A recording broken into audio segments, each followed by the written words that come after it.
Hey, Hi. I want to say to Camila, it's been 10 years for your character on the show. What do you do to keep her fresh for yourself and for the fans? Congratulations, too, by the way. Thank you, thank you, thank you, thank you.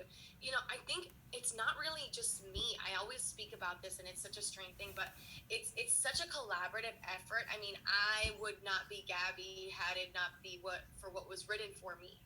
Not only with this particular group of writers, but Mm-hmm. the writers that have been part of Gaby's life through the 10 years that she's been there. So I think I'm super grateful just to have been given the storylines that I have been given, to be put in situations that Gaby has been put in, because that's who she is. That's basically what's made her who she is in general. Mm-hmm.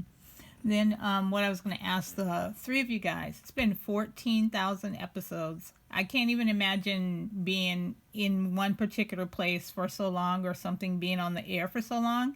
Can you talk a little bit about like the history of the show being on so long, and your characters are all like generational characters? You are related to somebody who's been on the show forever. Can you talk a little bit about that?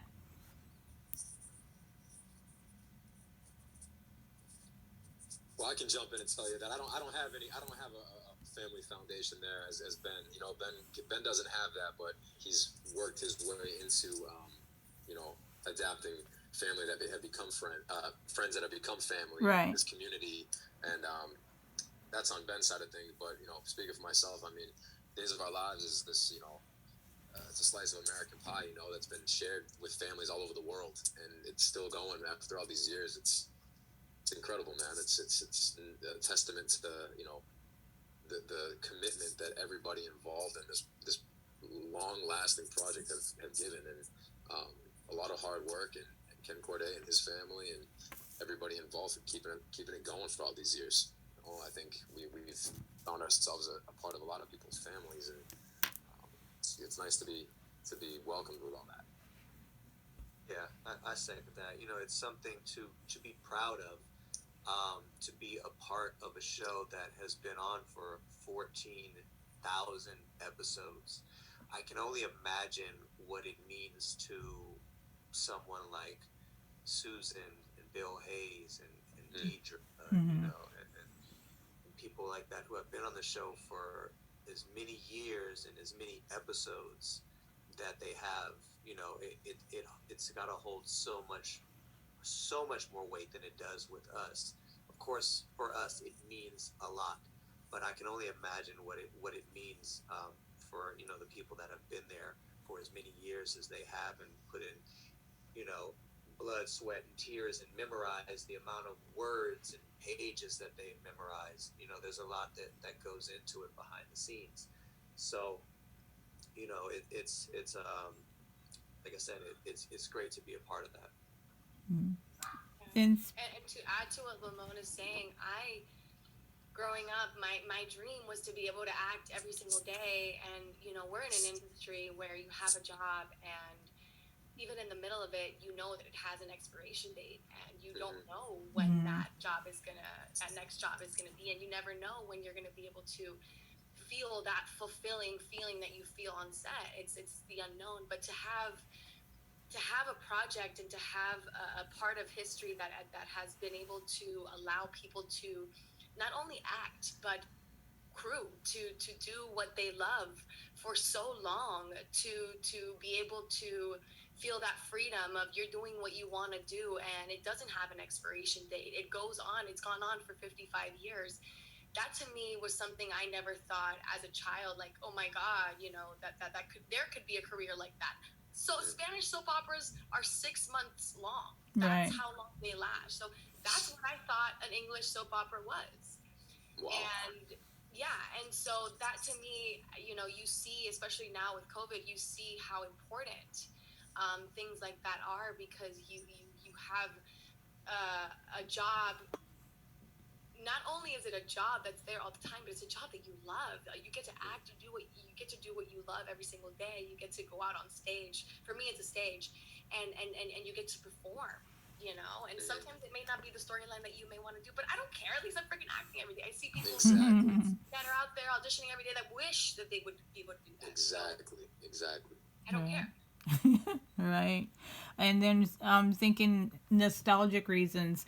Can you think of like maybe a story about your first time on set, maybe your audition, your first day you saw your character on screen? Can you share a story about that, the three of you? Yeah, I have a quick one with that one. You want me to get mine out of the way because I know I talk a lot. It was actually not on the set of Days of Our Lives. It was actually on the set of One Life to Live. And it was the first day I saw A. Martinez. Yeah, I love him. It's going to sound really friggin' weird, but he was like a godly figure. Like, I could see his aura. Yeah. And it was yellow and bright and beautiful. And he, to me, was like this master of just wisdom. And like I said, I talk a lot. But when I was around him, I couldn't. I just wanted to just shut up and watch him. And that was one of like the most important moments of my career. It's great. I keep thinking him as Cruz Castillo. I'm sorry, Robert. For me, you know, I'll just stick with Days. I just remember being nervous. You know, it's my first day out there. I had a lot of lines my first day. So, you know, for me, it was just the whole thing of not letting the internal battle of not letting the nerves get the best of you, you know, and it's something I still get nervous to this day, you know, over certain scenes. But that's something that, you know, I look forward to those scenes that make me nervous. I like being nervous because it kind of just puts me on the edge, and I don't want to be bored where I'm too comfortable with anything. So going back to your question, I just remember being nervous.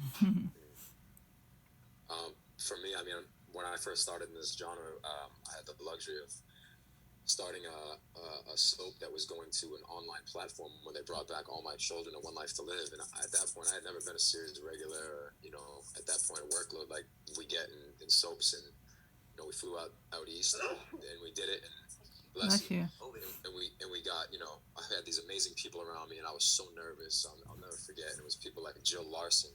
And now, come full circle, Miss Katie McLean, who just joined our show recently. I spent all this time with them, and just all of a sudden I just felt comfortable, and it hit right away. And, you know, for circumstances beyond our show, I felt like we were crushing it on All My Children and doing so much work, and I was loving it. And I felt when it got cut short, I was like, man, I felt like I was in the middle of college and I didn't get to finish my degree. I was like really learning and getting better and becoming, you know, bolder in my choices, trying to be a better actor. And when Days came around, it was like an opportunity to finish my degree, so to speak. And day one, get to work with Christian Alfonso, and fast forward a few years later, you know, she ends up being my mother-in-law. Still getting questioned in the investigation room. That was my first scene ever. So some things don't change. Right. That scene has my initials like inscribed in it, but yeah, it's been an incredible journey. I'm super grateful. That's great. I know that fan interaction has been just like the thing with your show. So many fans love it. They love to get in touch with you. And this would be the time you'd normally have the Day of Days area and stuff. I want to know, how did you feel about the virtual press event that they had with Days? Did you participate in it? And what was your feedback from the fans about it? Well, the press event is right now. Right? Oh, no, I'm sorry. We did the Day of Days. The Day of Days event. I'm sorry, that's what I meant. How did that event go? It's kind of weird. For me, I don't know. I mean, I get everyone did something different. For myself, it was me, James, and Sal, and we just had to do a questionnaire. So, I mean, to be honest, it was a lot easier. We was out there maybe like 15 minutes or like 20 minutes. We just answered some questions, and that was it. So, to be honest, this is what we're doing today is the closest thing to Day of Days, you know, right. that's been done. That was, you know, fairly easy. I mean, it was kind of weird. Yeah, no, I agree. I mean, this is what we were kind of used to in a different platform now. But, Right. you know, I think what, you know, in the constraints of everything with COVID and everything, I think NBC and Days tried to be as creative as possible to try to do something for the fans in whatever way it may be. And since it's not a fan event where you get to shake a quick hand and sign an autograph, let's give them a Right. little different content, something else. So, you know, same, we didn't do much. I think Victoria and I did an interview real quickly in one day, and that was it, you know. Couple videos thanking the fans and telling them to tune in. You know, I did one with Deidre. We sent a little thank you video that went off, and the fans loved it and spread it everywhere. So that was cool. We don't usually do stuff like that, so we just try to keep them engaged and let them know how thankful we are for them, because they are the ultimate army, and I'm so grateful for them, man. It's incredible. Yeah, and for me, it was super cool. I was able to do some hosting with Billy, which was just also really quick. You know, we did just a couple of intros for videos and stuff like that, and I was able to shoot a workout at my house, a little warm up, which is really nice. But for me in general, I think the really cool part about this virtual fan event was just what I think is going to do for the future. I think it's a really nice gateway event, because it's really unfortunate that we only get once a year to meet with the fans, and it's in Los Angeles. And it's incredible to me when I see people that tell me, oh, I'm here from Hawaii, I'm here from New Zealand, I'm here from Australia. And to be honest with you, and I'm not like, I don't want to like downplay anybody, and I don't want to say anything bad about anybody, but this should have been done a long time ago. This event should have been able to be virtually attended a long time ago from all over the world. Because people should have been able to have that access, because this show is watched all over the world. We have one of the biggest audiences in South Africa. We have one of the biggest audiences in the UK right now. So this year it was so amazing, even if it was pre-recorded interviews, even if it was pre-recorded, you know, Mary Beth Evans making cookies in her kitchen or whatever she was making. They got a behind the scenes look with Ariane Zucker and Eric Martsoff. They walked them through the set. That is a wonderful gift that people in the past have had to actually pay a lot of money for. Right. And that is not something that everybody gets to experience.